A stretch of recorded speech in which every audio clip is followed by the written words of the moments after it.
ओम नमो भगवते वासुदेवाय। ओम नमो भगवते वासुदेवाय। ओम ज्ञानंजन श्री गुरुवे नमः। श्री चैतन्य मनोभीष्टं स्थापितं येन भूतले स्वयं रूपकदा मृतं स्वामित्वं वन्देऽहं श्रीगुरुश्रीयुतपदकमलं श्रीगुरुं वैष्णवं श्रीरूपाभिजातं सहगणनाथं साद्वैतं सावधूतं कृष्ण चैतन्य देवं श्री राधा तो कृष्ण इसमें ज्यादा सही रहता है। गीता श्री विशाखान्वितांश्च ओम विष्णु पद्माय कृष्ण पृष्ठाय भूतले श्रीमते भक्ति वेदांत स्वामी अभी बढ़िया दिखा रहा है लेकिन फिर भी नहीं। वाणी प्रचारणे निर्विशेष शून्यवादी पाषाण देशप्राणे। जय श्री कृष्ण चैतन्य प्रभु नित्यानंद श्री अद्वैत गदाधर श्रीवासादि हरे कृष्णा कृष्णा कृष्ण हरे हरे हरे राम राम राम हरे हरे। हरे कृष्णा।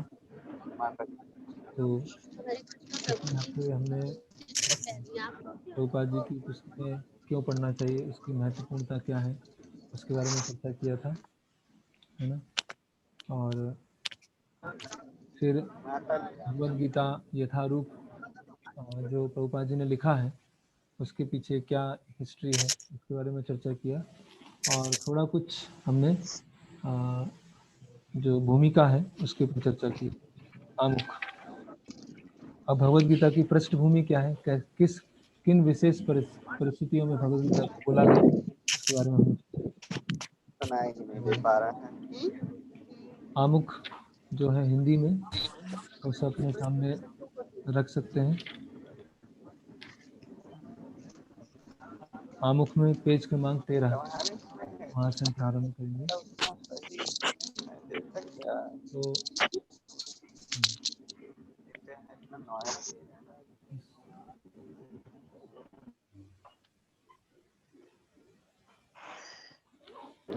इसमें तीसरा पैराग्राफ है, उसको मैं पढ़ता हूँ और फिर उसमें हम आगे चलेंगे।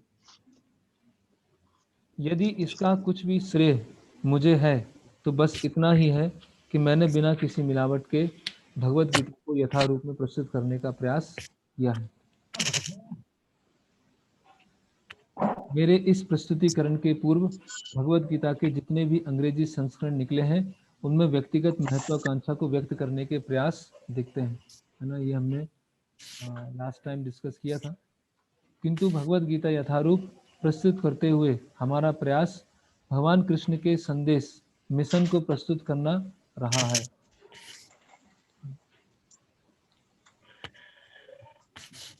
हमारा कार्य तो कृष्ण की इच्छा को प्रस्तुत करना है, न कि किसी राजनीतिज्ञ, दार्शनिक या विज्ञानी की संसारिक इच्छा को, क्योंकि इनमें चाहे जितना भी ज्ञान क्यों ना हो, कृष्ण विषय ज्ञान रंच मात्र भी नहीं पाया जाता है। हम देखते हैं कि प्रभुपाद जी अपनी इस आमुख के द्वारा क्लियर कर रहे हैं कि ये जो भगवत गीता है इसमें कोई राजनीतिक या दार्शनिक, है ना, या फिर वैज्ञानिक उद्देश्य नहीं है।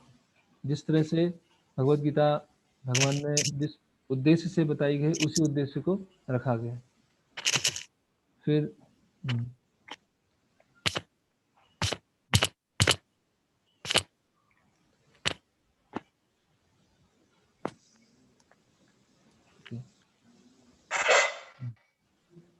अंतिम लाइन उसमें जाता है, ऐसी भूल का दुष्परिणाम यह होगा कि भगवत गीता के दिग्भ्रमित जिज्ञासु आध्यात्मिक मार्गदर्शन के मार्ग में मोहग्रस्त हो जाएंगे और भगवत धाम वापस नहीं जा सकेंगे। तो इस तरह की जो भगवत गीता है ना, जिसमें प्रमाणिकता नहीं है और परंपरा के अनुसार नहीं है, तो वो वास्तव में उस भगवत गीता से और खासकर महाभारत से वो कृष्ण को हटाना चाहते हैं या कृष्ण को उसमें मारना चाहते हैं, है ना। ऐसी भगवत गीता पढ़ने का कोई फायदा नहीं होगा, है ना। अवैष्णवोत मुखोदगीर्णम पूतम हरि कथा मृतम नैव कर्तव्यम सर्पोचष्ट यथापन। कि अगर जो दूध है, अगर सांप ने उसको डसा है तो वो दूध को अगर हम पिएंगे तो वो दूध कैसा होगा, वो हमारे लाभकारी नहीं होगा, वो हमारी क्या विष की तरह बन जाएगा। तो और हम देखते हैं कि जैसे घर घर में गीता प्रेस की गीता है, छोटी छोटी गीता है, बहुत बड़ी भी गीता है, लेकिन कितने लोग इसको पढ़ के भक्त बने हैं? तो कई तरह से लोगों को पता तो है आध्यात्मिकता के बारे में, ये अलग अलग अवतार हैं, ये देवी देवता है, ऐसे पूजा करना चाहिए, लेकिन कितने लोगों ने शुद्ध भक्ति को अपनाया? तो हम देख सकते हैं कि जो श्रील प्रभुपाद जी का प्रेजेंटेशन है और 80 से ज़्यादा अधिक भाषाओं में है ना?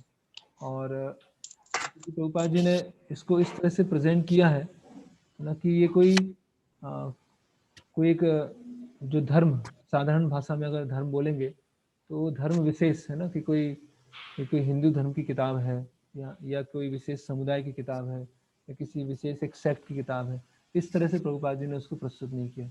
इसकी वजह से क्या है, सब लोग उससे आकर्षित हुए। पिछले लेक्चर में मैंने बताया था कि चाहे वो युवा पीढ़ी है या जो ओल्ड जनरेशन है, दोनों लोग इससे भगवत गीता यथारूप से प्रभावित हुए, है ना। फिर हाँ,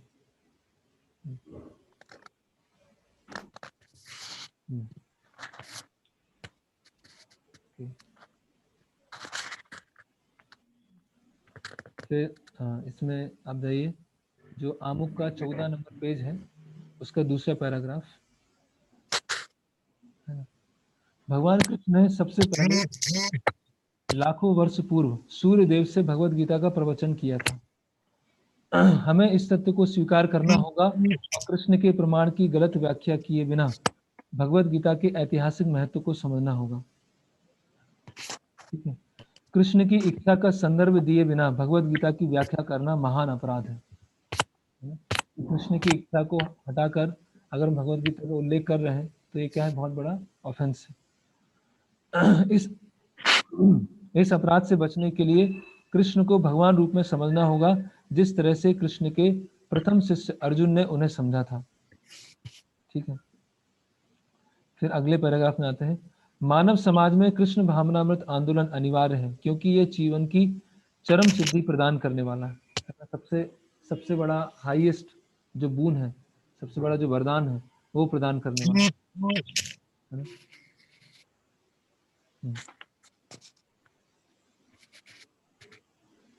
ओके, फिर अंत में जो लाइन है आमुख का, मैं पढ़ता हूँ। मनुष्य को भगवत गीता के इस केंद्र बिंदु को समझना होगा। हमारा कृष्ण भावनामृत आंदोलन पूरे विश्व को इसी केंद्र बिंदु की शिक्षा देता है। जो भी व्यक्ति भगवत गीता का अध्ययन करके लाभान्वित होना चाहता है, वह हमारे कृष्ण भावनामृत आंदोलन से इस संबंध में सहायता प्राप्त कर सकता है। अतः हमें आशा है कि भगवत गीता यथारूप को जिस रूप में प्रस्तुत कर रहे हैं उससे मानव लाभ उठाएंगे, और यदि एक भी व्यक्ति भगवत भक्त बन सके तो हम अपने प्रयास को सफल समझेंगे, है ना। तो ऐसे अपनी विनम्रता में बता रहे हैं कि एक भी व्यक्ति अगर इससे भक्त बनता है तो ये हमारा प्रयास क्या हो जाएगा, सफल हो जाएगा।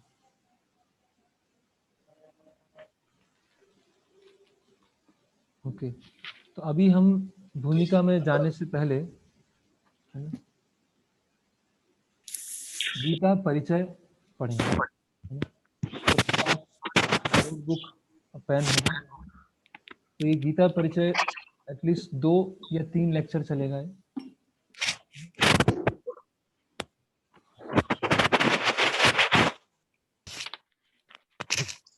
गीता सबसे पहले है भगवत गीता, सब लिख सकते हैं।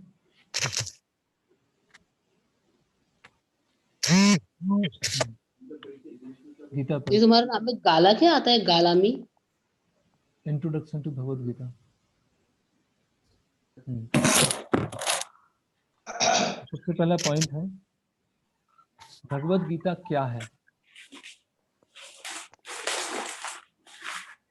भगवत गीता क्या है,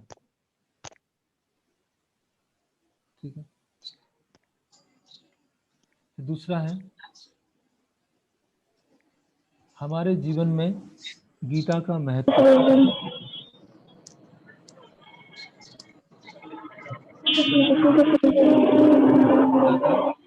महत्व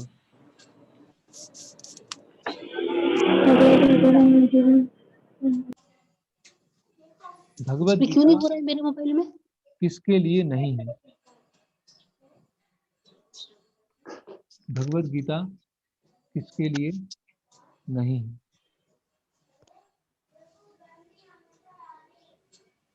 चौथा, भगवत गीता किसके लिए है?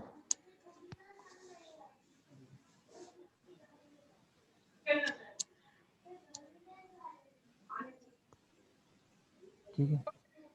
पांचवा, भगवत गीता सबके लिए है।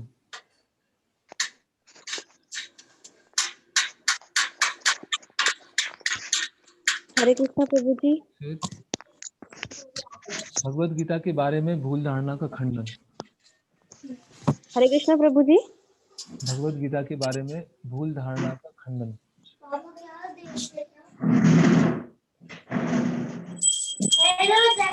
सातवां है, भगवत गीता कैसे समझना चाहिए? भगवत गीता कैसे समझना चाहिए? कैमरा तो नहीं ऑन है। आठवां है, भगवान कृष्ण द्वारा प्रत्यक्ष रूप से भगवत गीता कैसे श्रवण कर सकते हैं? भगवान कृष्ण द्वारा आदि कुछ नहीं करो बेटा, प्रत्यक्ष थक रूप जाएगा। से भगवत गीता कैसे श्रवण करते हैं? कुछ लोग पूछते हैं ना कि अभी के सामने तो कृष्ण थे, उनके डाउट चले गए, ग्रेप्स लेकिन खाने हैं? हमारे सामने तो कृष्ण नहीं है, तो वो भगवत गीता सुनने का वो प्रभाव कैसे आएगा? तो नौवां है,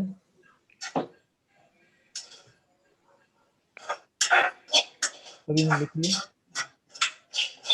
नाइन्थ है, भगवत गीता का इतिहास। भगवत गीता का इतिहास।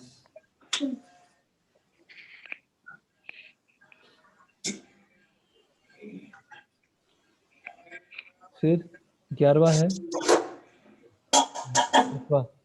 भगवत गीता के 5 विषय।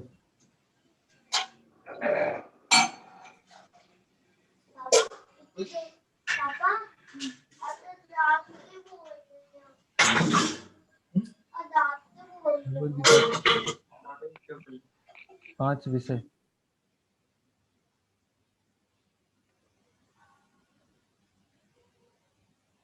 ग्यारहवां है, भगवत गीता के और विषय।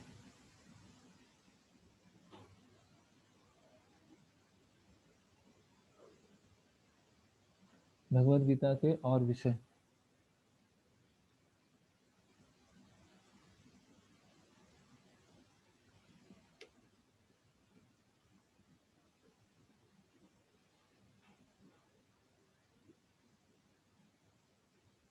ठीक है। फिर 12वां है, भगवत गीता का उद्देश्य।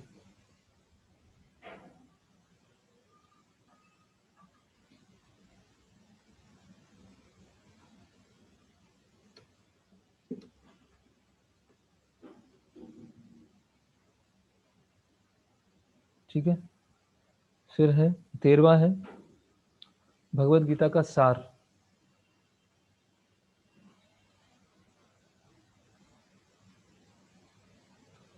भगवत गीता का सार।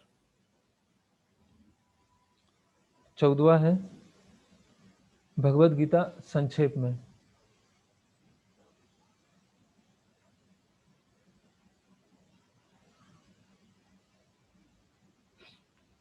पंद्रहवां है,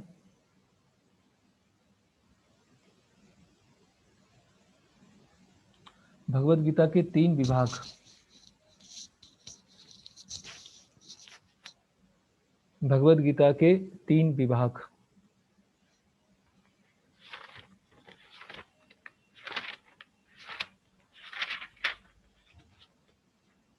कौन सा नंबर आ गया?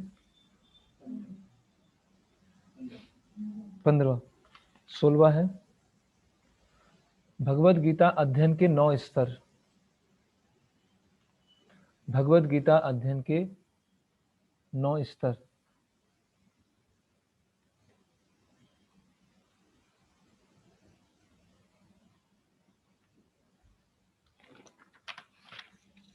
ठीक है, कौन सा आ गया? 16वां। 17वां है भगवत गीता के ऊपर टीकाएं।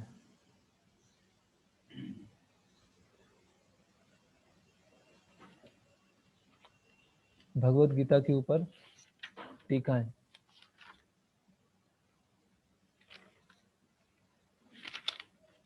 अंतिम है भगवत गीता का महात्म्य।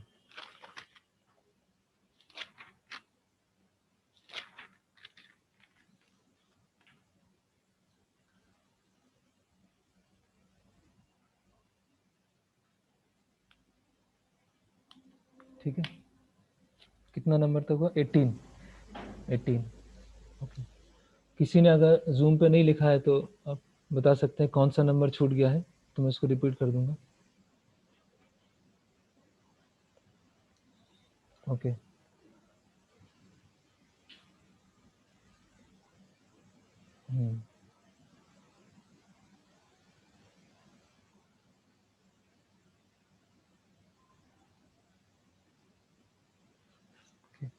तो सबसे पहले आता है भगवत गीता क्या है। ठीक है, तो क्या है भगवत गीता? आप में से कोई बताएंगे भगवत गीता क्या है?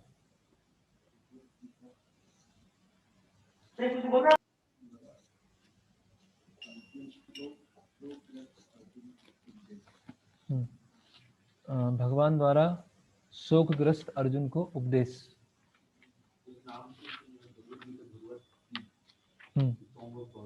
हाँ, भगवान के द्वारा गाया हुआ गीत, सॉन्ग ऑफ गॉड।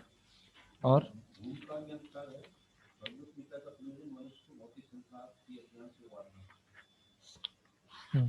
ये तो प्रयोजन हो गया, लेकिन भगवत गीता क्या है? तो भगवत गीता का पहले अध्याय का पहला श्लोक सब लोग ओपन कर सकते हैं। भगवत गीता के पहले अध्याय का पहला श्लोक, उसकी जो पहली लाइन है उसमें क्या लिखा है? नहीं, तात्पर्य की पहली लाइन है।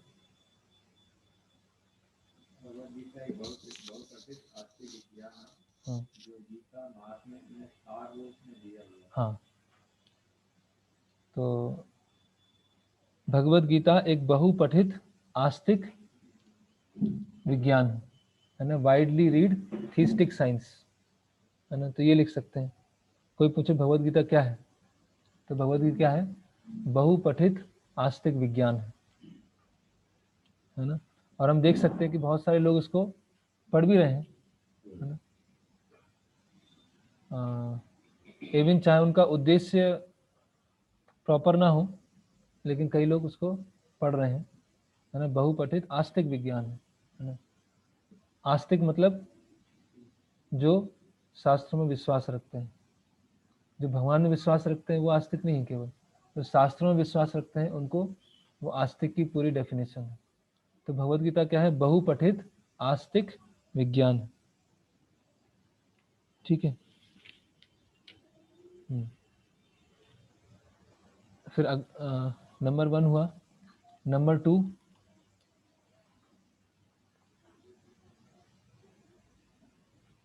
भगवत गीता जी हाँ,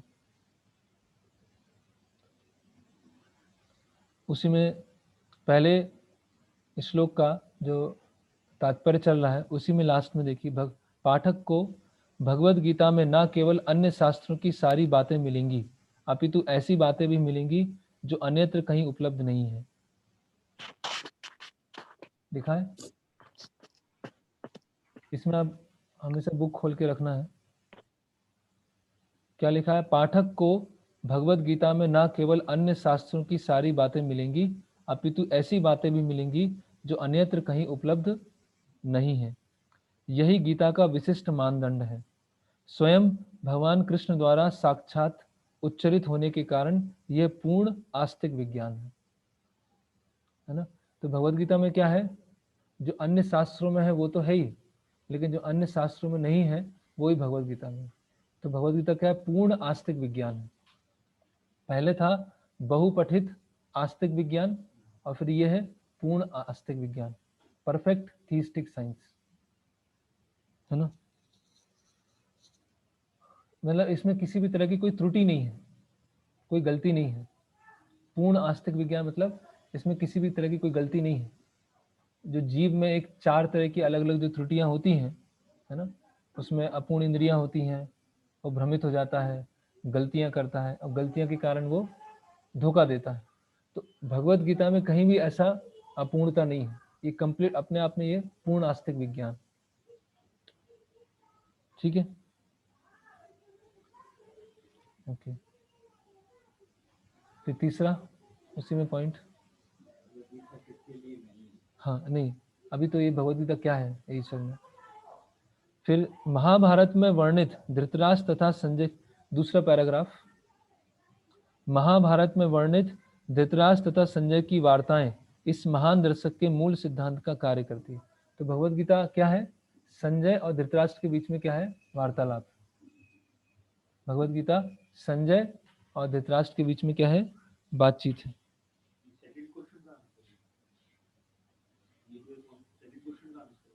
नहीं नहीं, भगवत गीता क्या है वही चल रहा है अभी तो।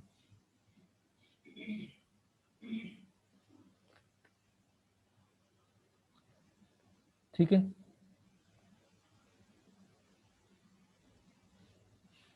कोई बीच में किसी को कुछ प्रॉब्लम हो तो चैट बॉक्स में लिख सकते हैं। तो पहले भगवत गीता बहुपठित आस्तिक विज्ञान है, फिर दूसरा है पूर्ण आस्तिक विज्ञान है, तीसरा है संजय और धृतराष्ट्र के बीच में वार्तालाप है। ठीक है, फिर आगे बढ़ते हैं।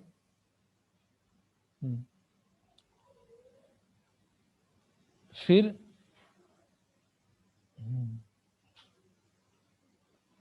अभी आप लिखिए, भगवत गीता महान दर्शन शास्त्र है। भगवत गीता महान दर्शन शास्त्र है। बहुत सारे अलग अलग लोगों ने दर्शन दिए हैं, चाहे वो पश्चिमी देश के हों या पूर्वी देश के हों, अलग अलग, लेकिन ये जो दर्शन दिया गया है, ये जो फिलॉसफी दी गई है, वो उसमें किसी भी तरह का कोई परिवर्तन नहीं है, उसमें किसी भी तरह का बार बार इम्प्रूवमेंट करने की आवश्यकता नहीं है। मतलब संसार को जो देखने का एक दृष्टिकोण है, उस दृष्टिकोण को भगवान ने भगवत गीता के माध्यम से दिया है। तो भगवत गीता क्या है? महान दर्शन शास्त्र है। ठीक है, फिर अगला आएगा भगवत गीता। भगवत गीता किस में आता है? कहाँ बोली गई भगवत गीता? हाँ, कुरुक्षेत्र में तो है। किस शास्त्र में आती है भगवत गीता? महाभारत के कौन से पर्व में आती है? युद्ध पर्व तो कोई है नहीं। महाभारत की भीष्म पर्व में आती है, नोट कर सकते हैं। महाभारत के भीष्म पर्व में आती है।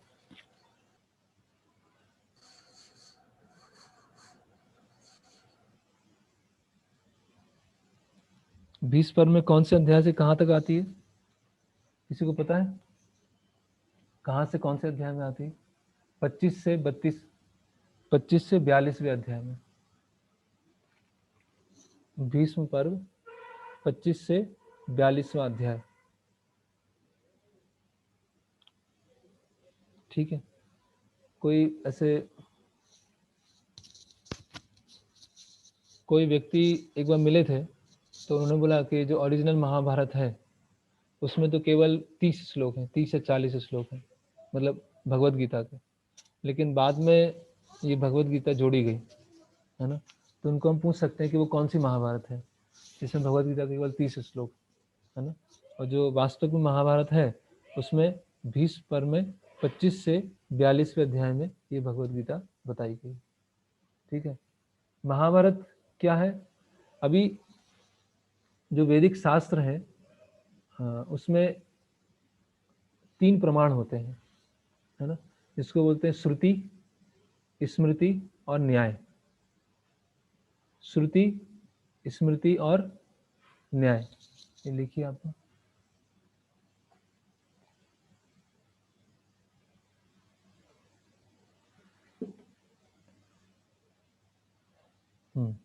श्रुति क्या होता है?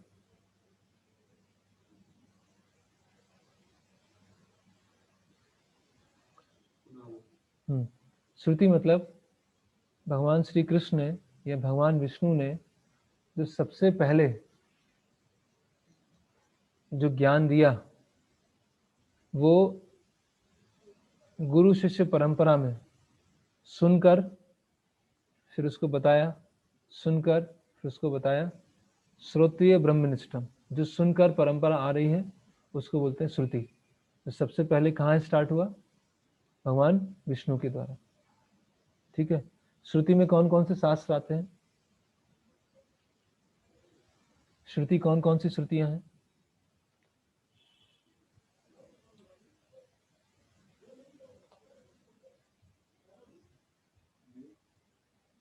वेद है, 4 वेद हैं, और वेदों के अंदर उपनिषद आते हैं। ये सब क्या आता है? श्रुति में आता है। ठीक है। स्मृति का अर्थ क्या होता है? श्रुति के ज्ञान के आधार पर उसको व्यवहारिक रूप से जिन्होंने किया है उसको बोलते हैं स्मृति, है ना। स्मृति मतलब जो ऋषि मुनियों की स्मृति में है, जो ऋषि मुनियों के क्या है, स्मरण में है।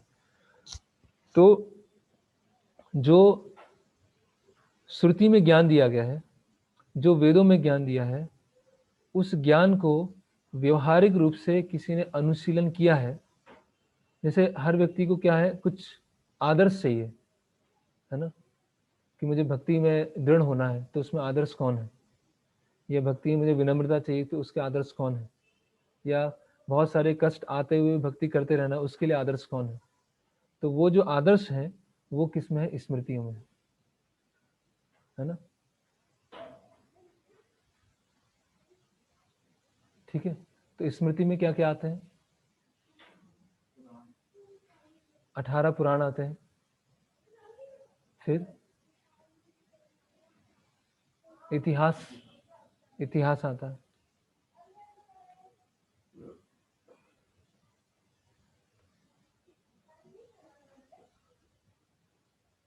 ठीक है। तो श्रुति हुआ, स्मृति हुआ, फिर आता है न्याय। न्याय मतलब लॉजिक। लॉजिक मीन्स तर्क, हर पूछना ऐसा क्यों है, ये क्यों है, ऐसा क्यों नहीं हुआ। तो अर्जुन क्या है, भगवान कृष्ण से क्या कर रहे हैं? प्रश्न पूछ रहे हैं बार बार, है ना। पहले अध्याय में बहुत चल रहे हैं, तीसरे अध्याय के प्रारंभ में है, 5वें अध्याय के प्रारंभ में है, हर जगह बहुत सारे प्रश्न पूछ रहे हैं। तो जहां पर तर्क के आधार पर चर्चा की जाए उसको क्या बोलते हैं? न्याय। न्याय में क्या आता है? जहां पे प्रश्न उत्तर होते हैं। कौन सा शास्त्र है जो न्याय में आता है? वेदांत सूत्र। वेदांत सूत्र।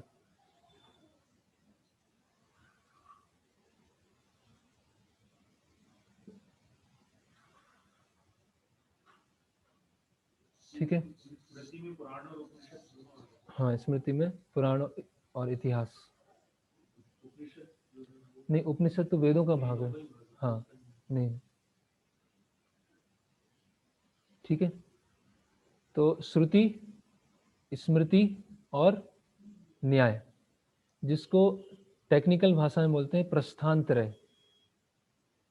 प्रस्थान त्रय।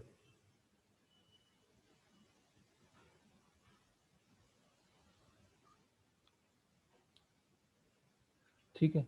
तो जो भगवत गीता है वो किस में आएगा? श्रुति में आएगा, स्मृति में आएगा, या न्याय में आएगा?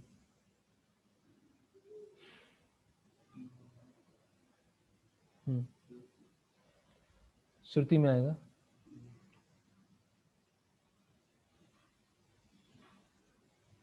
किस में आएगा?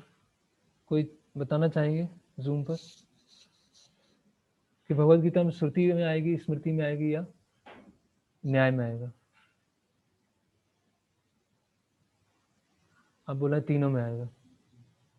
और कोई आंसर? श्रुति। कोई बोला न्याय। भगवत गीता किस में आएगा? तो क्योंकि भगवान ने डायरेक्ट बोला है, भगवान ने संदेश प्रत्यक्ष रूप से दिया है। बाकी शास्त्र क्या है? भगवान के बारे में बताया गया है, लेकिन भगवत गीता की खासियत क्या है? भगवान ने स्वयं अपने बारे में बताया। बाकी शास्त्रों में दो लोग डिस्कस कर रहे हैं, अच्छा भगवान क्या है, परम सत्य क्या है, कैसे इनकी क्वालिटीज क्या होती है। लेकिन भगवत गीता की स्पेशलिटी क्या है कि भगवान स्वयं अपने बारे में बता रहे हैं। मतलब इससे अच्छा वो विशेषता क्या हो सकती है भगवत गीता में, है ना? तो इसलिए भगवत गीता क्या है? श्रुति है, ठीक है। फिर भगवत गीता किसका भाग है? महाभारत का। तो भगवत गीता इसलिए क्या है? स्मृति भी है, ठीक है। जैसे पांडवों के वृत्तांत से हम बहुत सारी चीज सीखते हैं, है ना? कैसे राज्य चलाना है, कैसे एडमिनिस्ट्रेशन होना है, कैसे एक आदर्श राजा को होना चाहिए, है ना? कैसे समाज में अलग अलग लोगों के रोल होना चाहिए, है ना? तो वो स्मृति है। और भगवत गीता क्या है? न्याय भी है। न्याय कैसे है? क्योंकि उसमें हर चीज में अर्जुन प्रश्न पूछ रहे हैं, कृष्ण उत्तर दे रहे हैं, प्रश्न पूछ रहे हैं, उत्तर दे रहे हैं। तो भगवत गीता की ये खासियत है कि भगवत गीता श्रुति भी है, स्मृति भी है और न्याय भी है। इसीलिए भगवत गीता बहुत विशेष है ना? किसी को डाउट है तो बीच में पूछ सकते हैं। ओके।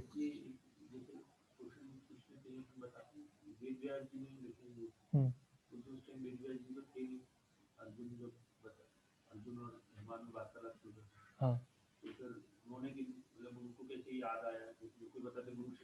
हाँ, गुरु शिष्य परंपरा से। तो भगवान और अर्जुन के अलावा कोई थी नहीं, अर्जुन के बाद भी वो ज्ञान था ना। उस टाइम कौन था जो सुन रहा था? भगवान और अर्जुन के बीच वार्तालाप चल रहा है, और कोई तो सुन नहीं रहा था। नहीं, और सभी लोग सुन रहे थे, सब सुन रहे थे। अभी आएगा उसमें, हमारा एक चौथा टॉपिक है ना, भगवत गीता सबके लिए, उसमें आएगा कि जब भगवत गीता चल रही थी लोग सुन रहे थे, लेकिन कौन उसको ग्रहण कर पा रहा था, कौन ग्रहण नहीं कर पा रहा था, वो अलग चीज है। करेक्ट। ओके, तो आगे बढ़ते हैं। फिर भगवत गीता क्या है? भगवत गीता गीतोपनिषद। भगवत गीता क्या है? गीतोपनिषद। ये ऐसा उपनिषद है जिसमें डायरेक्ट भगवान के बारे में बताया गया है। बाकी जो उपनिषद है उसमें भगवान की नेगेटिव डेफिनेशन बताई गई कि भगवान का भौतिक शरीर नहीं होता है, भगवान का भौतिक आकार नहीं होता है, भगवान के हाथ नहीं है फिर भी बहुत तेजी से काम करते हैं, भगवान के पैर नहीं है तब भी मन की गति से चलते हैं, भगवान की आंखें नहीं है लेकिन अंदर बाहर सब कुछ देख सकते हैं। तो उपनिषदों में जनरली क्या है, भगवान की नेगेटिव डेफिनेशन बताई गई कि भगवान ये नहीं है, ये नहीं है, ये नहीं। लेकिन भगवत गीता ऐसा एकमात्र है जो डायरेक्ट उपनिषद है, प्रत्यक्ष रूप से ऐसा उपनिषद जिसमें प्रत्यक्ष रूप से भगवान का ज्ञान दिया गया है। तो भगवान गीतोपनिषद है ना। और शंकराचार्य ने बताया है, सर्वोपनिषदों गावो दुग्धा गोपाल नंदना, है ना, कि सारे उपनिषद क्या है? एक गाय की तरह है। उस गाय का एसेंस क्या है? दूध है। तो सारे उपनिषदों का जो सार है वो क्या है? भगवत गीता है, ठीक है। फिर और भगवत गीता क्या है? हमने चर्चा काफी बहुत 5-6 पॉइंट हो गए। एक भगवत गीता है, भगवत गीता को बोलते हैं निर्णय शास्त्र। जहां भी शास्त्रों में विरोधाभास लगे कि यहाँ पर ऐसा बोला गया है, यहाँ पर ये बोला गया है, तो उसको समन्वय करने के लिए भगवत गीता पर आते हैं। तो भगवत गीता क्या है? निर्णय शास्त्र। इसको लिख लीजिए, भगवत गीता निर्णय शास्त्र है।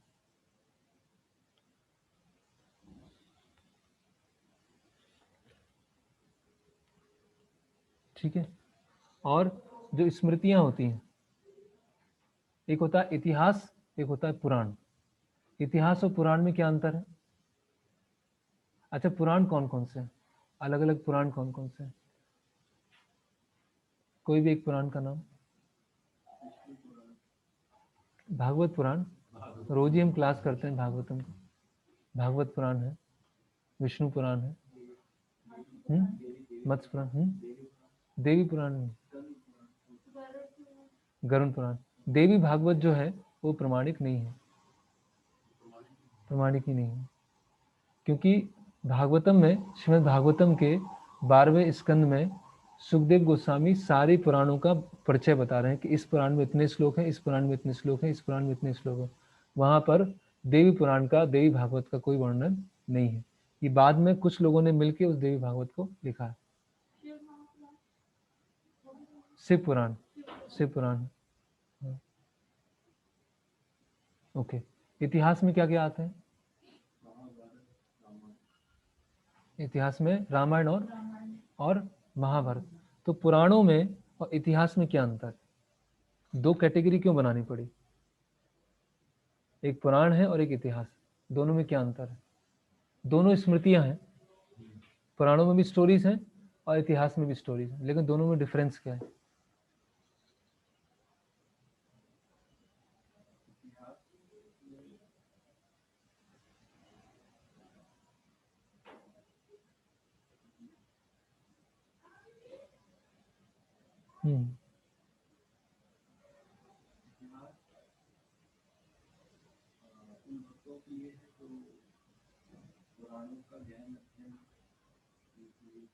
नहीं, मैं पूछ रहा हूँ कि पुराण में और इतिहास में क्या अंतर है?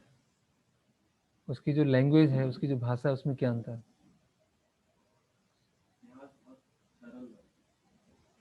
पुराण कठिन है, भागवत पुराण है। नहीं, इतिहास भी संस्कृत में है। रामायण ओरिजिनल जो वाल्मीकि रामायण है वो संस्कृत में है, और महाभारत भी संस्कृत में। नहीं,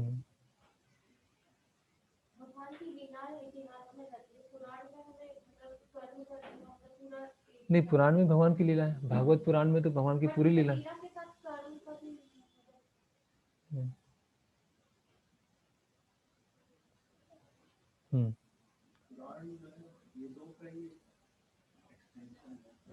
इतिहास भी एक्सटेंशन, इतिहास भी एक्सटेंशन है।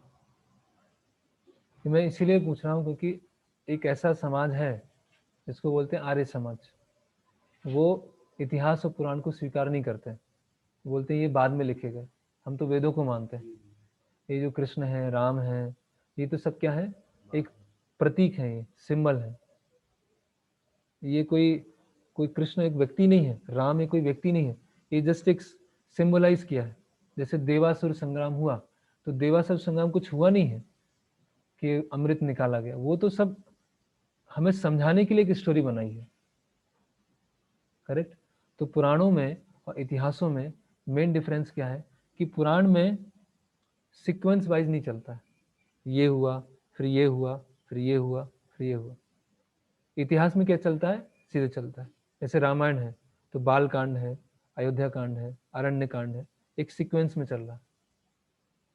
महाभारत में क्या है? आदि पर्व है ना, फिर उसके बाद फिर सभा पर्व आता है, फिर वन पर्व आता है, फिर अज्ञात, ऐसे अलग अलग पर्व आते हैं, फिर उसमें 20 पर्व आता है, छठा। तो मतलब सीक्वेंस में चल रहा है। लेकिन पुराणों में क्या है?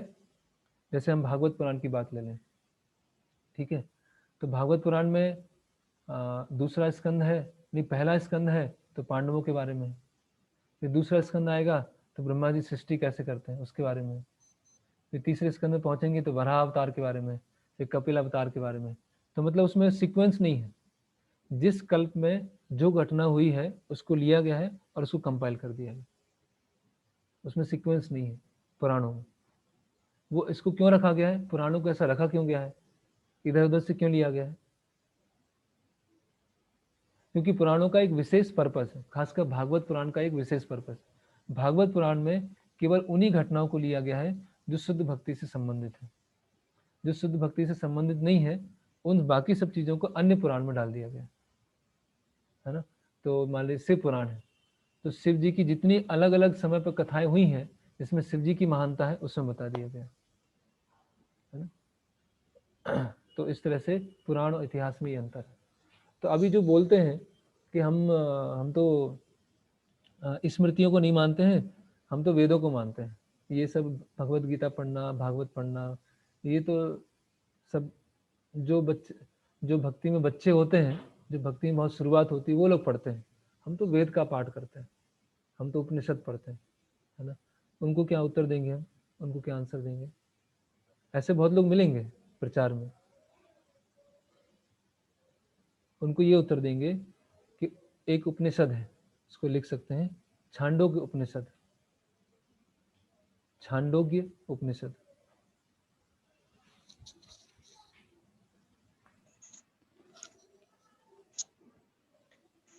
छांदोग्य उपनिषद में बताया गया है कि पुराण और इतिहास क्या है? पंचम वेद है। पुराण और इतिहास क्या है?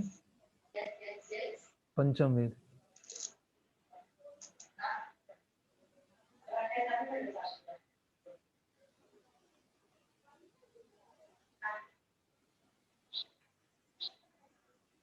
ठीक है, इस तरह से गीता भी क्या है?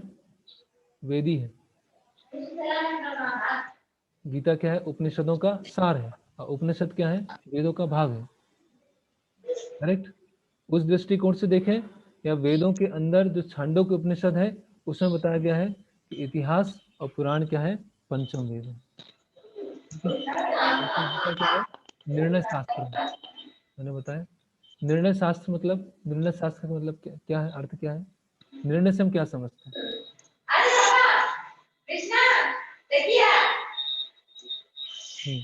मान लीजिए, हाँ, मान लीजिए झगड़ा कर रहे हैं, कोई अथॉरिटी आया, उसने बोला कि नहीं ऐसा होना चाहिए, निर्णय कर दिया, ठीक है। तो अभी वेदों में बताया गया है कि शिव जी की पूजा करो, कहीं दुर्गा जी की पूजा करो, निराकार ब्रह्म में लीन हो जाओ, कहीं बताया गया है अपने हृदय में जो परमात्मा उनके ऊपर ध्यान करो। तो जब लोग इतना सारा सुनते हैं, इतना सारा पढ़ते हैं, तो कंफ्यूज हो कि करना क्या है ना। जैसे जो बाहर से लोग आए और उन्होंने वेदों को उठा के पढ़ा, उन्होंने बोला कि आपके भारत में क्या है? बहु ईश्वरवाद, बहुत सारे ईश्वर। हमारे में तो क्या एक ईश्वरवाद है ना, अल्लाह है या परम पिता है, उनके पुत्र जीसस क्राइस्ट। लेकिन आपके क्या है? बहु ईश्वरवाद है। तो वास्तव में बहु ईश्वरवाद नहीं है। भगवत गीता में भगवान उसका निर्णय दे रहे हैं। क्या बोल रहे हैं? मत्ता परतम नान्यत किंचित अस्ति धनंजय, ये धनंजय मुझसे ऊपर कोई नहीं है, अहम सर्वस्व प्रभवो मत्ता सर्वम प्रवर्तते, सब कुछ मुझसे आया।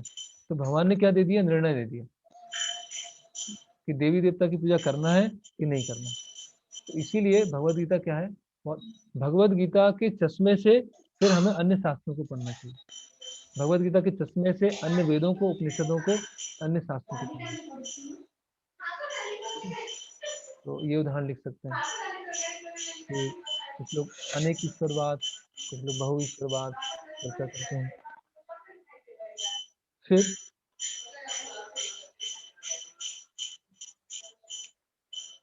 और क्या कंफ्यूजन आता है शास्त्र? कि हम यज्ञ करें नहीं करें, दान करें करें नहीं करें, सब करें है ना। कहीं पर पूजा की कुछ विधि बताई गई है, कहीं भी पूजा की कुछ विधि बताई गई, कहीं पर ये व्रत बताया गया है कि सोमवार का व्रत करना चाहिए, कहीं पर बताया गया है कि गुरुवार का व्रत करना चाहिए, बताया गया शनिवार का व्रत करना चाहिए। बहुत सारी चीजें हैं, हम तो कंफ्यूज हो गए, है ना। भगवद गीता का निर्णय आ गया। भगवान क्या बोला है?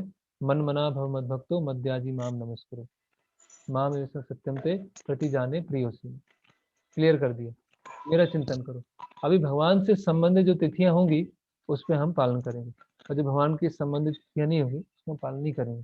भगवान ने अपना निर्णय दे दिया, तो जो निर्णय तक नहीं पहुंचा है, अलग अलग जगह घूम रहा है, तो उसमें क्या होगा? फिर क्लैश होगा, उसमें क्या होगा? तो इसीलिए क्या है, भगवान ये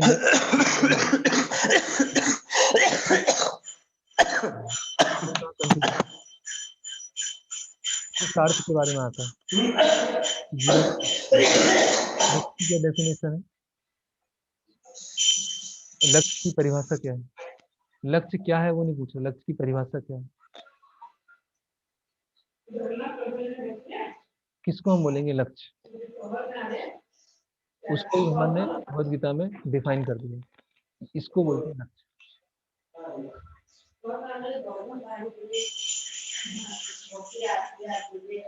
किसी चीज को प्राप्त करने की इच्छा,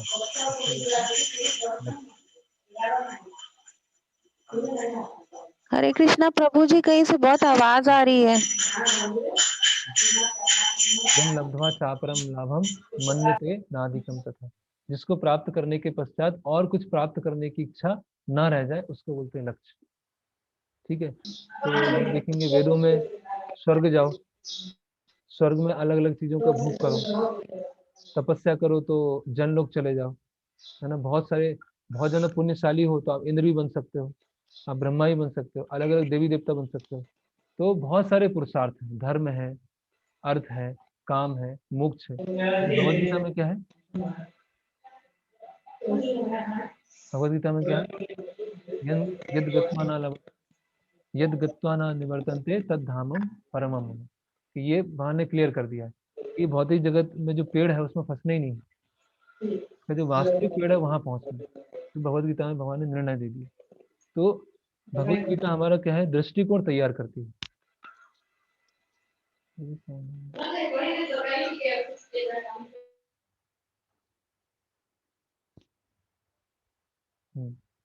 भगवद गीता क्या है हमारा, वो दृष्टिकोण तैयार करती है। ठीक है, तो भगवद गीता क्या है उसको जल्दी से रिवाइज कर लेते हैं। क्या क्या क्या भगवद गीता क्या क्या है? पहला, ए- आप लोग थोड़ा सा लेट आए। भगवद गीता बहुपठित आस्तिक विज्ञान है, वाइडली रीड थीस्टिक साइंस। दूसरा है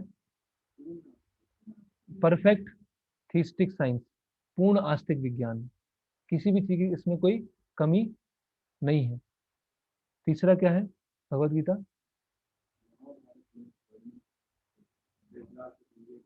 हाँ, धृतराष्ट्र और संजय के बीच में वार्तालाप है। और भगवद गीता क्या है? हाँ, ग्रेट फिलोसफी, महान दर्शन शास्त्र। फिर पांचवा, हाँ, श्रुति भी है, स्मृति भी है और न्याय भी है। श्रुति क्यों है? एक कोई, आप माता जी, श्रुति क्यों है?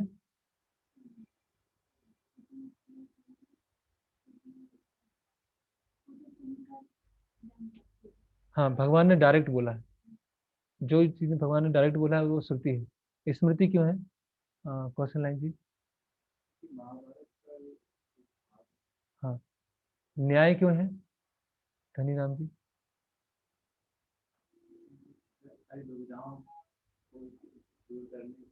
तर्क, तर्क, प्रश्न उत्तर हो रहे हैं इसमें।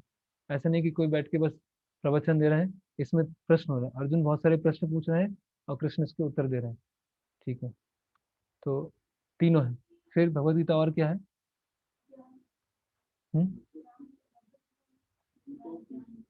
नहीं, गीतोपनिषद, गीतोपनिषद डायरेक्ट उपनिषद। और भगवद गीता लास्ट क्या है? निर्णय शास्त्र। जहां भी कहीं भी चीज में विरोधाभास आ रहा है, भगवद गीता पे से निर्णय आएगा। ठीक है, किसी को इसमें डाउट तो पूछ लीजिए, फिर आगे बढ़ेंगे।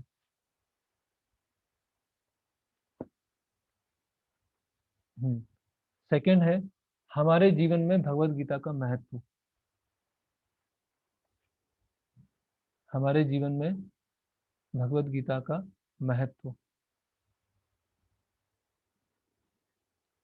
तो क्यों हमको भगवद गीता पढ़नी चाहिए? क्या ऐसा विशेष क्या है भगवद गीता में?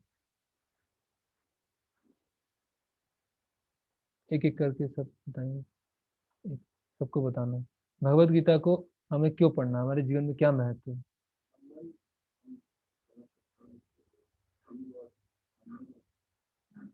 जीव और भगवान के बीच में संबंध समझ सकते हैं।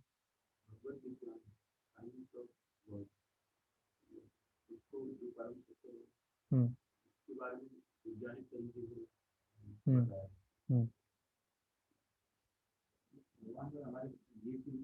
नहीं, ये तो हो गया जो पॉइंट हो गया, उसके अलावा जीव और भगवान के बीच में संबंध है, तो ये विज्ञान है। और भगवद गीता की ऐसी क्या विशेषता है जो हम इतना बड़ा कोर्स कर रहे हैं?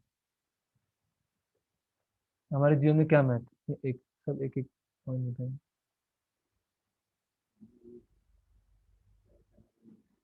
जी। हाँ, अभिधेय और प्रयोजन। हाँ, कि भगवत गीता में कैसे संबंध के आधार पर कैसे हमें कार्य करना है और उस कार्य करने से क्या प्राप्त होने वाला है वो बताएं आप लोग।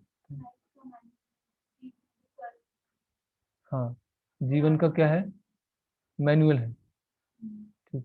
और हाँ, वो संबंध ज्ञान में आ गए। संबंध में आत्मा का ज्ञान, भगवान का ज्ञान, हम दोनों के बीच में संबंध क्या है वो आ गया। और आप भगवत गीता में तो बहुत सारी चीजें हैं शरणागति के बारे में। एक मिनट। ठीक है, प्रस्तावना इसमें, इसको खोलिए। भूमिका।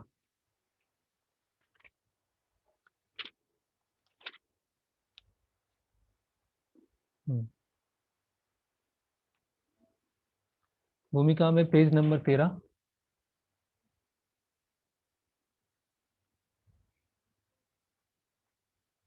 पेज नंबर 13, तीसरा पैराग्राफ।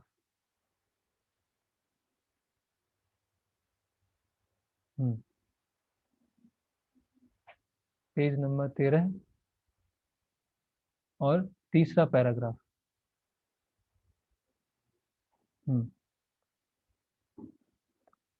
भगवान द्वारा हमारे सदुपयोग के लिए रखी गई वस्तुओं को किस तरह काम में लाया जाए, इसके अनेक उदाहरण प्राप्त हैं। Page number 13।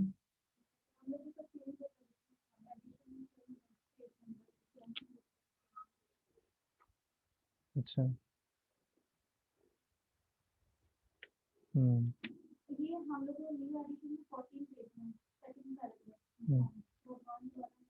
हाँ, किसी का 14 पेज में दूसरा पैराग्राफ है और किसी का 13वें में तीसरा पैराग्राफ।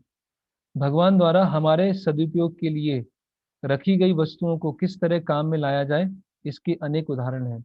इसकी व्याख्या भगवत गीता में हुई है। तो पहला क्या है, भगवत गीता का हमारे जीवन में महत्व क्या है कि संसार की वस्तुओं का किस तरह से सदुपयोग किया जाए, वो भगवत गीता हमको सिखाती है। संसार में रहते हुए संसार की वस्तुओं का किस तरह से सदुपयोग किया जाए, वो हम भगवत गीता से सीखते हैं। ठीक है, भगवत प्राप्ति और भगवत धाम जाना वो तो बहुत दूर की बात है। पहले इस संसार में रह के तो कैसे जीना है वो तो हम देख लें।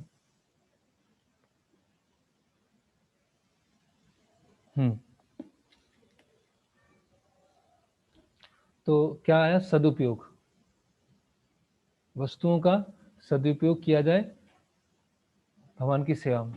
फिर दूसरा है उसका अगला पैराग्राफ। इस संसार में मनुष्य बिल्लियों तथा कुत्तों के समान लड़ने के लिए नहीं है। मनुष्यों को मनुष्य जीवन की महत्वता समझकर सामान्य पशुओं की भांति आचरण करना बंद कर देना चाहिए। मनुष्य को अपने जीवन के उद्देश्य को समझना चाहिए और इसका निर्देश वैदिक ग्रंथों में दिया गया है, जिसका सार भगवत गीता में मिलता है। ठीक है, तो भगवत गीता हमारे जीवन का लक्ष्य और हमारे जीवन का जो दृष्टिकोण है वो निर्धारित करती है।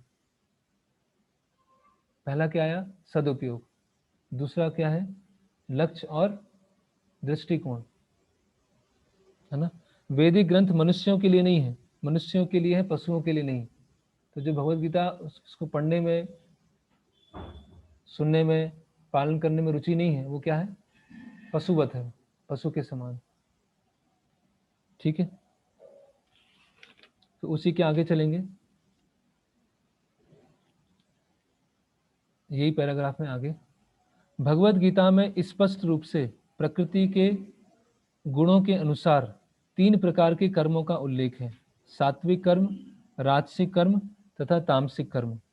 इसी प्रकार आहार के भी 3 भेद हैं, सात्विक आहार, राजसिक आहार, तामसिक आहार। इन सब का विशद वर्णन हुआ है और यदि हम भगवत गीता के उपदेशों का ठीक से उपयोग करें तो हमारा संपूर्ण जीवन शुद्ध हो जाए और अंततः हम अपने गंतव्य को प्राप्त हो सकते हैं, जो इस भौतिक आकाश से परे है। तो तीसरा उद्देश्य क्या है भगवत गीता का, आत्मशुद्धि। आत्म शुद्धि कि अलग अलग गुणों के बारे में बताया गया है जिससे हम पहचान पाएं कि हम किस गुण से प्रभावित हैं और उस गुण से हम निकल पाएं और फिर हम शुद्ध अवस्था पे पहुंच पाएं। तो आत्म शुद्धि के बारे में भगवत गीता में बताया गया है। ठीक है, ओके।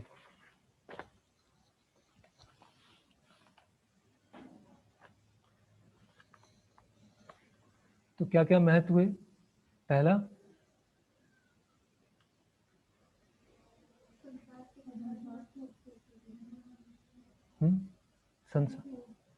संसार की वस्तुओं का सदुपयोग कैसे किया जाए। दूसरा,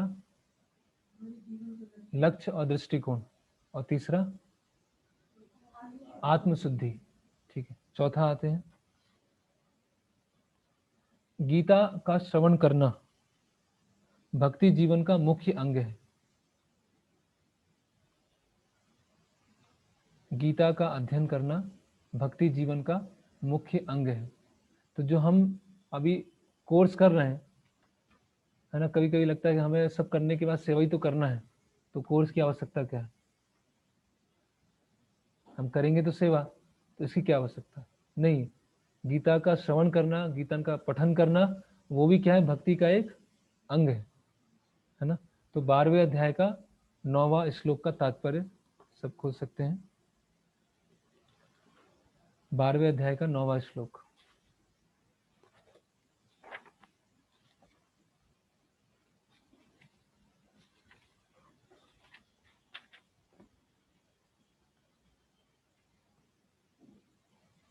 मैं पढ़ता हूँ, अंतिम पैराग्राफ है 12वें अध्याय का 9वां श्लोक, अंतिम पैराग्राफ। भक्ति योग के विधि विधानों का अभ्यास करने के लिए मनुष्य को किसी सुविज्ञ गुरु के मार्गदर्शन में कतिपय नियमों का पालन करना होता है। यथा ब्रह्म मुहूर्त में जागना, स्नान करना, मंदिर में जाना, प्रार्थना करना, हरे कृष्ण कीर्तन करना, फिर अर्चा विग्रह पर चढ़ाने के लिए फूल चुनना, अर्चा विग्रह पर भोग चढ़ाने के लिए भोजन बनाना, प्रसाद ग्रहण करना आदि। ऐसे अनेक विधि विधान हैं जिनका पालन करना आवश्यक है। मनुष्य को शुद्ध भक्तों से नियमित रूप से भगवत गीता तथा श्रीमद् भागवतम सुनना चाहिए। इस अभ्यास से कोई भी ईश्वर प्रेम के स्तर तक उठ सकता है और तब भगवत धाम तक पहुंचना ध्रुव है। तो भगवत गीता को सुनना हमारी भक्ति का क्या है? एक महत्वपूर्ण अंग है। ठीक है, चौथा हुआ। 5वां पॉइंट, भगवत गीता में पुनर्जन्म के बारे में बताया गया।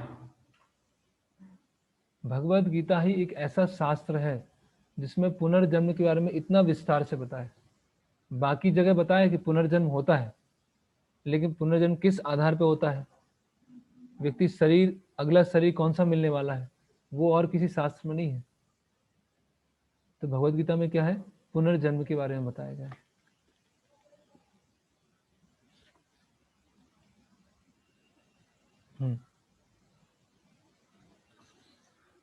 फिर नेक्स्ट, भगवान के अवतार के बारे में भगवत गीता में बताया गया। भगवान के अवतार के प्रयोजन के बारे में भगवत गीता में बताया गया।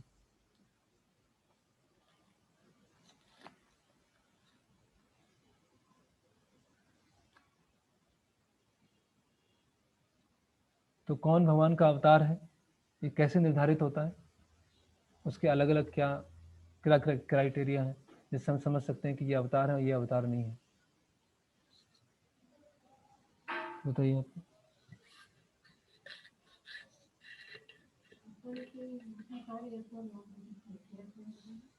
अच्छा, ऐश्वर्य।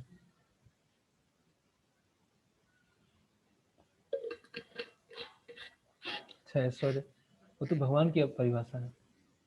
कोई अवतार है वो हम कैसे मानेंगे? शास्त्रों में वर्णित है।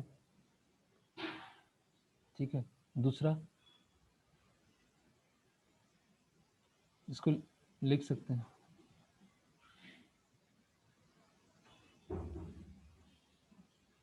और शास्त्रों में वर्णित है। दूसरा, विराट रूप, करेक्ट। प्रभुपाद कई बार चैलेंज करते थे ना, अगर अवतार है तो आप विराट रूप दिखाइए। तीसरा, विशेष प्रयोजन बताया गया कि ये अवतार किसके लिए है, ये अवतार किसके लिए, विशेष प्रयोजन। चौथा, ये भी तीसरा पॉइंट वही हो गया कि शास्त्रों में ही बताया विशेष प्रयोजन। हाँ मतलब शास्त्रों में वर्णित है, और उसका अगला है उसका उनका विशेष कार्य भी बताया गया। ठीक है। फिर चरण चिन्ह, चरण चिन्हों से समझ सकते हैं कोई अवतार है कि नहीं, विशेष चरण चिन्ह होंगे।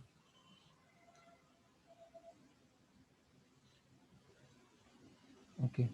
और अंतिम है, वो कुछ असाधारण क्रियाएं करेंगे, सुपर ह्यूमन एक्टिविटीज, जो किसी साधारण मनुष्य को करना संभव नहीं होगा। ठीक है। तो वेदों में भी अवतार के बारे में वर्णन नहीं है।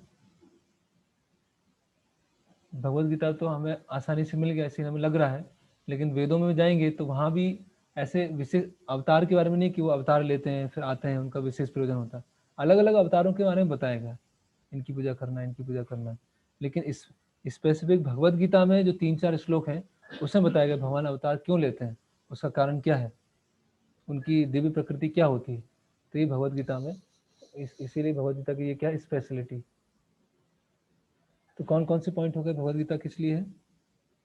सदुपयोग, फिर जीवन का लक्ष्य और दृष्टिकोण, आत्मशुद्धि, भगवत गीता को पढ़ना भक्ति का एक अंग है, फिर पुनर्जन्म, और फिर अवतार। ठीक है। नेक्स्ट है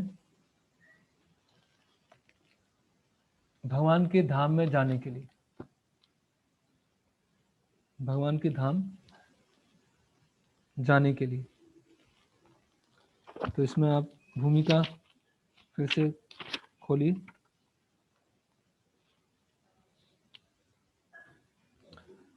पेज नंबर 24, एक भगवत गीता में पेज नंबर 24, जहां पर श्लोक दिया हुआ है श्रवणम कीर्तनम विष्णु स्मरणम।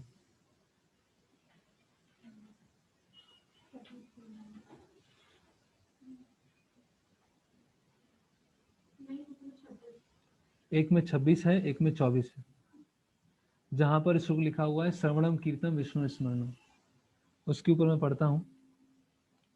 आधुनिक मनुष्य ने चंद्रमा तक पहुंचने के लिए कठोर संघर्ष किया है, लेकिन उसने अपने आध्यात्मिक उत्थान के लिए कठिन प्रयास नहीं किया है।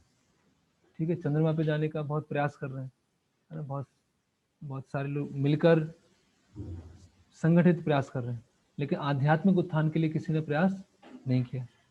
यदि मनुष्य को 50 वर्ष आगे जीना है तो उसे चाहिए कि इस थोड़े समय को भगवान का स्मरण करने के अभ्यास में लगाए। ये अभ्यास भक्ति योग है। ठीक है, ये 9 विधियां हैं जिनमें स्वरूप सिद्ध व्यक्ति से भगवत गीता का श्रवण करना सबसे सुगम है। तब व्यक्ति भगवत चिंतन की ओर मुड़ेगा। इससे परमेश्वर का स्मरण होगा और शरीर छोड़ने पर आध्यात्मिक शरीर प्राप्त होगा जो परमेश्वर की संगति के लिए उपयुक्त है। तो जब ये जानकारी मिलती है कि मुक्ति के पश्चात हमें एक आध्यात्मिक शरीर मिलेगा, तो कितनी प्रसन्नता की बात है कि जिसमें जन्म नहीं है, जिसमें मृत्यु नहीं है, जिसमें बुढ़ापा नहीं है, जिसमें बीमारी नहीं है, और वो शरीर कैसा है, नव यौवन, ऐसा शरीर मिलने वाला है। तो उस शरीर को प्राप्त करने के लिए कोई प्रयास नहीं करेगा। करेक्ट। तो भगवत गीता में विधि बताई गई है कि किस तरह से आध्यात्मिक शरीर प्राप्त हो और भगवत धाम जाए। तो इसका ये महत्व है। ठीक है, अगला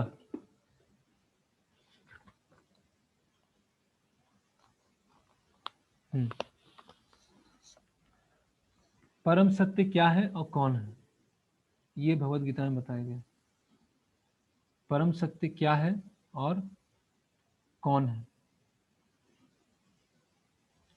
तो कोई यहाँ पर जूम में कोई श्लोक बताएंगे जिसमें भगवत गीता का श्लोक है जिसमें बताया गया है कि ये परम सत्य है, या भागवतम से जिसमें बताया गया ये परम सत्य है।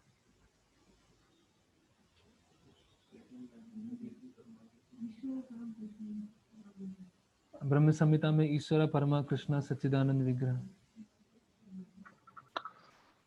और अर्जुन जी स्वयं बोलते हैं परम ब्रह्म परम धाम पवित्रम पुरुषम शाश्वतम दिव्यम आदि देवम अजम विभुम। परम ब्रह्म परम धामम पवित्रम परमम धामम। और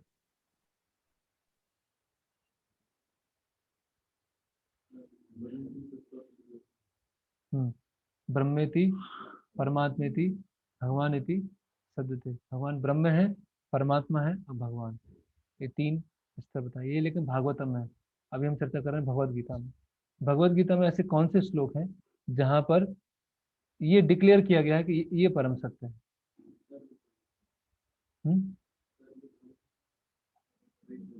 उसमें कहाँ है परम सत्य परम? उसमें तो भगवान बोले मेरी शरणागति है,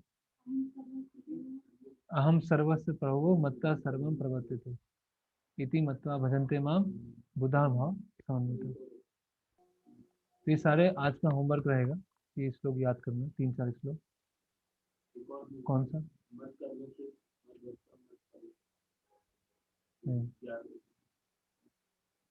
वो तो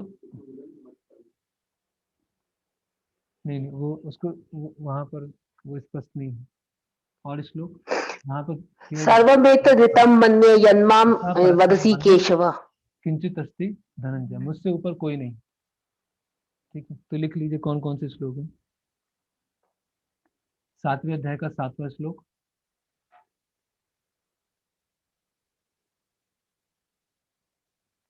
फिर 10वें अध्याय का 8वां श्लोक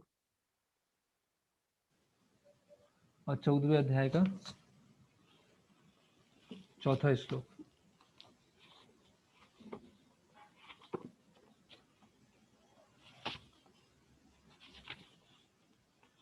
चौदहवें अध्याय का श्लोक, सर्व योनिषु कौन्तेय मूर्तय संभवन्ति या तासाम ब्रह्म महत योनिर अहम बीज प्रदापिता। सबको बीज देने प्रदान करने वाला पिता हूँ। तो ये 3 श्लोक हमें प्रचार में बहुत याद रहना चाहिए, है ना। अहम सर्वस्व प्रभो और ये मत्ता परतरम नान्यत, है ना, और सर्व योनिषु कौन्तेय। ये 3 श्लोक कल तक सब याद करने का प्रयास करें, है ना। ओके, ये हो गया। अगला है भगवान के दिव्य कार्यकलापों को, उसी में चल रहा है भगवत गीता का जीवन में महत्व। भगवान के दिव्य कार्यकलापों को कैसे समझें?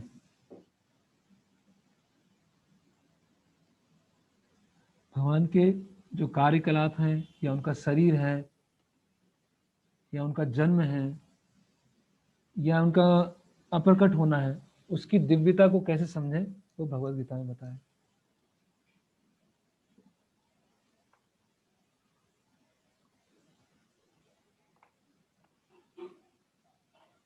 ठीक है, 4था अध्याय खोलिए।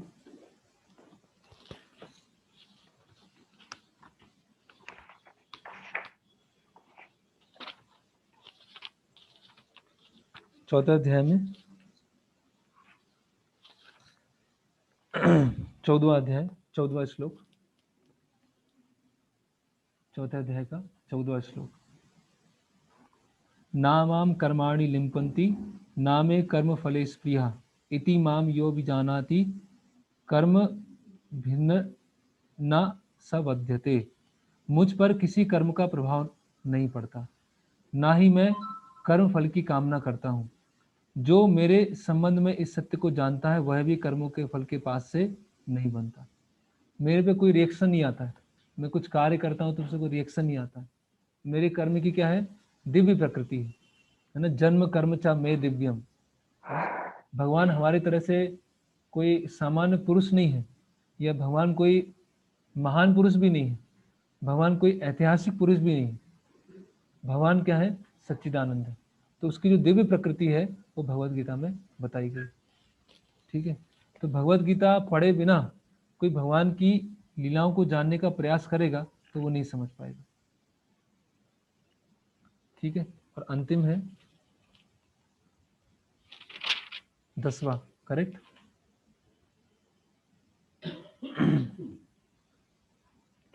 10वां है, 10वां पॉइंट है भगवत गीता को सुनना और पालन करना। भगवत गीता को सुनना ऑब्लिक पालन करना से भक्ति की शुरुआत होती है। हाँ, ये उसी में चल रहा है। भगवत गीता को सुनना और पालन करना से भक्ति की शुरुआत होती है। ठीक है, और हम देख सकते हैं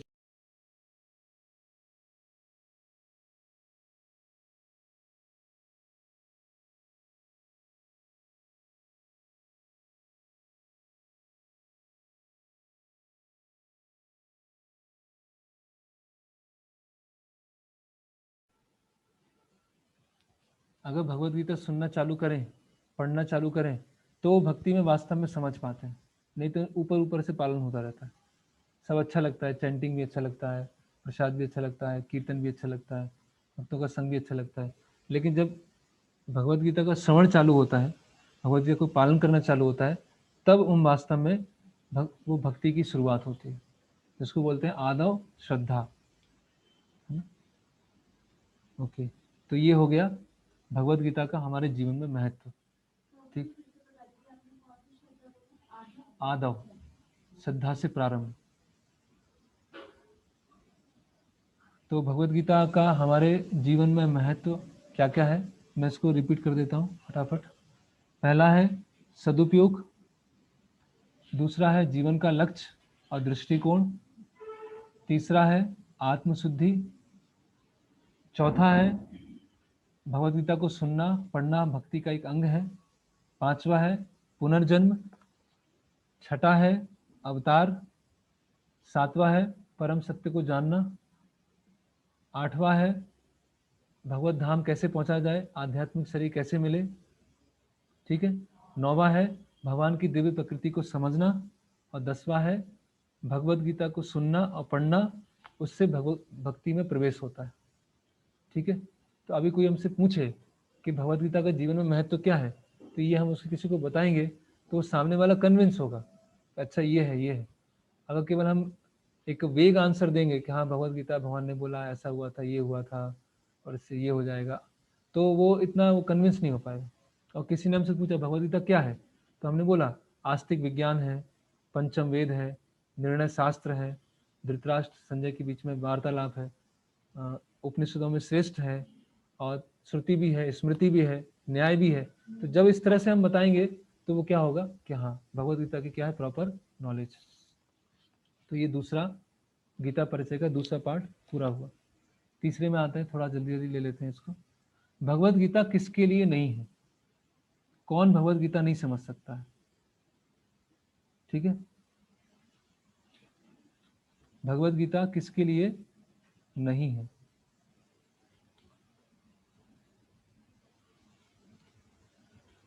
तो खोलिए 18वें अध्याय का 67 67वां श्लोक। कौन भगवत गीता नहीं समझ सकता है। 18 चैप्टर 67 वर्स।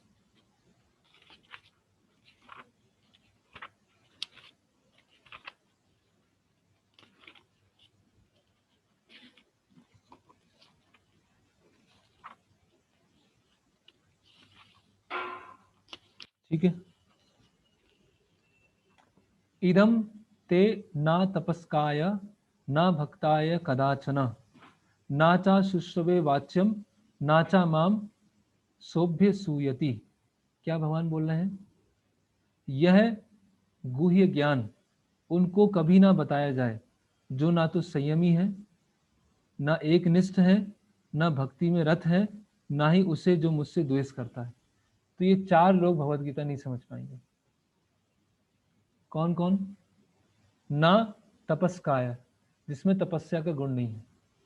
कहने का मतलब जब कोई भी आता है हमारे संपर्क में तो हम क्या बोलते हैं कि 4 नियमों को फॉलो करना है। अगर वो 4 नियमों को फॉलो नहीं कर रहे हैं और भगवत गीता पढ़ रहे हैं तो भगवत गीता समझ में नहीं आएगी। और हम कभी कभी ऐसा भी होता है ना, लोग बोलते हैं हम इतना हमने पढ़ लिया, इतना सुन लिया, समझ में नहीं आ रहा है, क्या चक्कर क्या है। तो समस्या क्या है कहीं ना कहीं तपस्या का गुण में कमी है, तो वो उससे समझ में नहीं आ रहा। फिर है ना भक्ताय, जो मेरे भक्त नहीं है, जो भगवत गीता को कैसे पढ़ रहे हैं, एक एकेडमिक तरीके से पढ़ रहे हैं। ठीक है, बहुत सारे भारत में बहुत सारे दर्शन शास्त्र हैं, तो भगवत गीता ही पढ़ लेते हैं, भगवत गीता में पीएचडी कर लेते हैं। ठीक है, अभी फिर नाचा शुश्रवे, जो भक्त हैं लेकिन भक्तों की सेवा में रत नहीं है, वो ही भगवत गीता को नहीं समझ पाएंगे। और भगवत गीता को पढ़ तो लेंगे, याद को कर लेंगे, लेकिन अंदर नहीं जा पाएगा भगवत गीता। तो नाचा शुश्रवे और नाचा माम सोभ्य सूयति, जो मुझसे द्वेष करते हैं, भगवान के रूप से द्वेष करते हैं, भगवान की महानता से द्वेष करते हैं, तो ये चार लोग क्या हैं, भगवत गीता को नहीं समझ पाएंगे।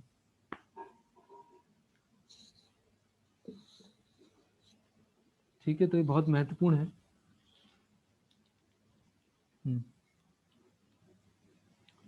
ये पूरा जो तात्पर्य है इस श्लोक का, ये पूरा तात्पर्य बहुत इंपॉर्टेंट है, उसकी एक एक लाइन बहुत महत्वपूर्ण है। ठीक है, तो एक एक लाइन पे हम चर्चा करते हैं, थोड़ा आज करेंगे, बाकी कल कंटिन्यू करेंगे।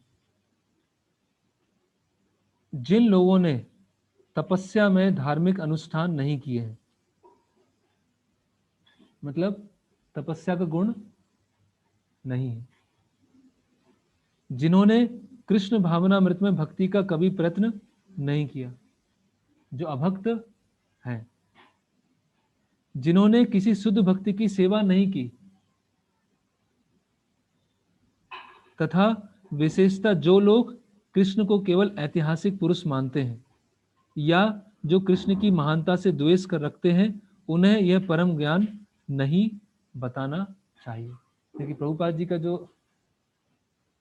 अनुवाद है और अनुवाद को कैसे प्रभुपाद जी उसको एलेबोरेट कर रहे हैं, तो इससे हमको श्रद्धा बनेगी कि प्रभुपाद जी की तात्पर्य क्या यथारूप है। इस कोर्स का उद्देश्य ये भी है कि जो हम यथारूप बोलते हैं वो किस तरह से यथारूप है। तो प्रभुपाद जी वही चार विषयों को यहाँ समझा रहे हैं कि जो तपस्या में धार्मिक अनुष्ठान नहीं करते हैं, जिनमें तपस्या का गुण नहीं है या चार नियमों को पालन नहीं कर रहे हैं, अभी हम व्यवहारिक भाषा में समझे तो, जो कृष्ण भावनामृत में भक्ति में प्रयत्न नहीं करते हैं, ठीक है, जिन्होंने भक्तों की सेवा नहीं की है, उनको भी समझ में नहीं आएगा, और जो भगवान से द्वेष करते हैं या भगवान को ऐतिहासिक पुरुष समझते हैं, उनको ही भगवत गीता समझ में नहीं आएगी। तो इन चार विषयों पर आप लोग मनन कीजिए, और इन चार से हम कल स्टार्ट करेंगे कि इन चारों को विस्तार से देखेंगे कि कैसे इन चारों चीज़ों की कमी होने की वजह से भगवत गीता समझ में नहीं आती बार बार पढ़ने के पश्चात। तो समय हो गया। हरे कृष्णा। तो 3 श्लोक याद करना है, 7:7, 10:8 और 14:3, 14:4। ठीक है, ये 3 श्लोक याद करना है। और ये जो 4 लोग हैं जो भगवत गीता को नहीं समझ सकते हैं, ये तात्पर्य पढ़ के आना। 67। तो भगवत गीता किसके लिए नहीं है, तो भगवत गीता किसके लिए है, और भगवत गीता सबके लिए, वो हम चर्चा करेंगे। तो किसी कोई प्रश्न है, कोई जिज्ञासा है तो पूछ सकते हैं। थोड़ा सा शुरू में टेक्निकल बहुत जाएगा, जो हमने बहुत सारी चीज़ें सुनी ना हो, लेकिन एक बार गीता परिचय क्लियर हो जाएगा तो जब हम प्रथम अध्याय में प्रवेश करेंगे तो बहुत सारी चीज़ें हमें क्लियर हो जाएंगी कि हाँ अभी भगवत गीता हम क्यों पढ़ने जा रहे हैं।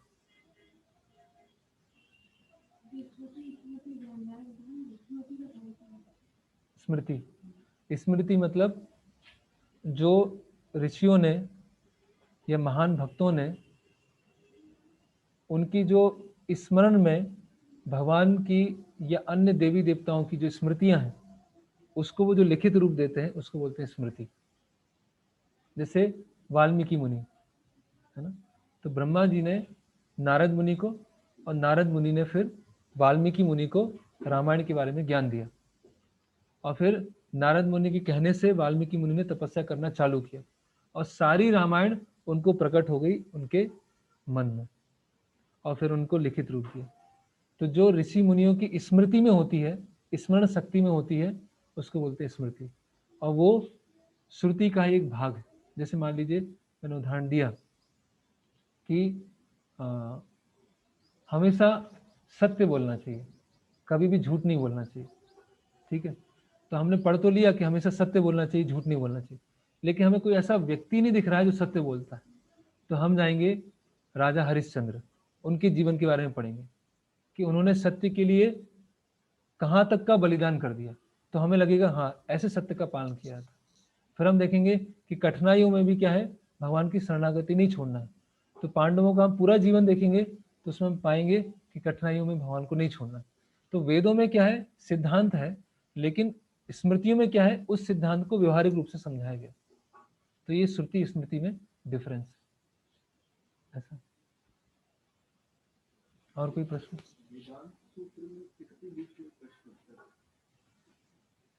वो उसको देखना पड़ेगा, शायद ऐसा बोलते हैं यमराज नचिकेता उनके बीच में प्रश्न उत्तर चल रहा है वहां पर।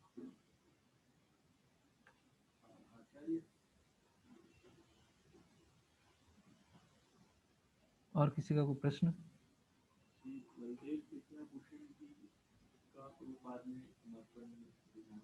हाँ,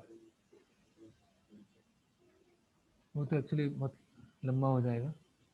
मैंने बताया था कि वल्लभ विद्याभूषण को क्यों समर्पण किया है, क्योंकि अधिकांश कमेंट्री प्रभुपाद जी ने उन्हीं से ली है। ऐसा हाँ, उनका ज्यादा बहुत ज्यादा पार्ट लिया है वल्लभ विद्याभूषण का। हाँ, ये तो बता ही सकते हैं। हाँ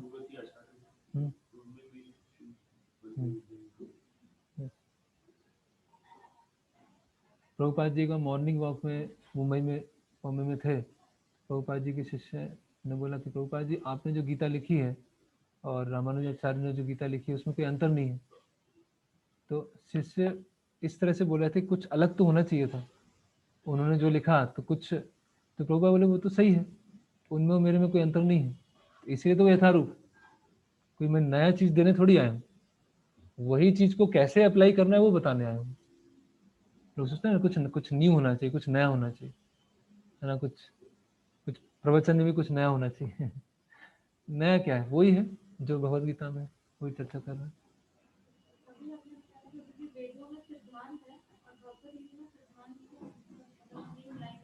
नहीं, वेदों में सिद्धांत है और जो स्मृतियां हैं उसमें सिद्धांत का व्यवहारिक एप्लीकेशन।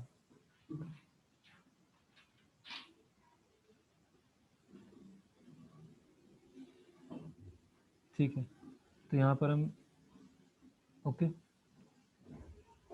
समय हो गया, तो ये दो होमवर्क, हाँ लास्ट,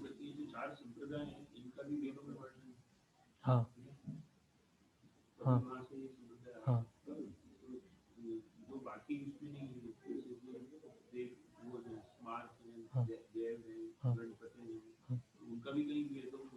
हाँ। तो प्रश्न ये है कि जो 4 प्रमाणिक वैष्णव संप्रदाय उनको शास्त्रों में वर्णन है, तो जो सेवाइट्स हैं या गणपति की सेवा करते हैं उनका ही वर्णन है? नहीं, उनका वर्णन नहीं है, वो उन्होंने वो उठाया और उसके अनुसार पूजा करना चालू कर दिया और एक पंथ बन गया, सेवाइट्स हैं। वास्तव में जो सनातन धर्म है वो तो वैष्णव धर्म, बाकी उसके केवल ब्रांच हैं या कुछ छोटे छोटे टुकड़े हैं, लेकिन वैष्णव धर्म में आके सब कुछ मिलता है। वो हम आगे की हमारी चर्चा करेंगे उसमें। ठीक है, हरे कृष्णा। शिल प्रभुपाद की जय, भगवद गीता यथारूप की जय, निताई गौर प्रेमानंदे, हरि हरि बोल।